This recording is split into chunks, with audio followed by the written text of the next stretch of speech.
سرکار کے غلام حضرت ابی بن کعب رضی اللہ تعالیٰ عنہ حضور کی بارگاہ میں عرض کرتے یا رسول اللہ میں وظائف کرتا ہوں اور میں چاہتا ہوں کہ ان میں مزید برکت حاصل کروں، تو حضور مجھے بتائیں میں کون سا وظیفہ زیادہ کروں؟ سرکار فرماتے ابی بن کعب اس طرح کرو، محمد کی ذات پہ درود پڑھتے رہا کرو، درود کی کثرت کیا کرو، درود پڑھا کرو۔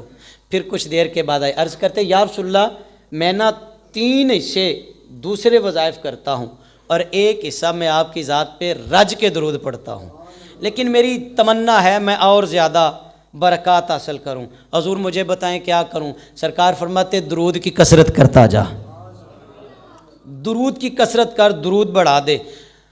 پھر ملاقات کے لیے حضور میں آدھا درود پڑھتا ہوں اور آدھا دوسرے وظائف کرتا ہوں، سرکار اور برکت چاہتا ہوں، یہاں تک کہ چوتھا پھیرا جب آئے نا تو عرض کرتے یا رسول اللہ میں سارے ہی درود پڑھتا ہوں، میرا وظیفہ ہی درود ہے، میرا وظیفہ چلتے پھرتے اٹھتے بیٹھتے سوتے جاگتے آپ کی ذات پہ درود پڑھتا ہوں۔ تو سنے میرے حضور نے یہ کیا فرمایا؟ یہ نہیں حضور نے فرمایا اے نہ درود نہ پڑھیا کر، حدیث کا حوالہ میں دکھانے کے لیے تیار ہوں۔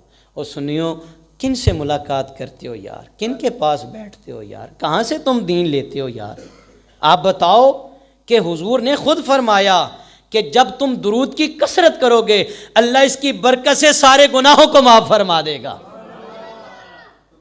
اللہ اس کی برکت سے سارے گناہوں کو، اللہ اکبر۔ درود پاک اگر ایک بندہ درود پاک بھی پڑھتا ہے اور وہ کہتا ہے یار مجھے نا کچھ وہ جو برکات ہیں نصیب نہیں ہو رہی، تو ایک بات تو یہ کہ وہ کثرت کرے اور درود شریف کی، اور دوسری بات اپنے اندر ٹٹولے کہ کہیں کوئی اور کمی کجی تو نہیں ہے رزق کے حوالے سے، میں کسی کو ستاتا تو نہیں ہوں، دکھ تو نہیں دیتا، تکلیف تو نہیں دیتا۔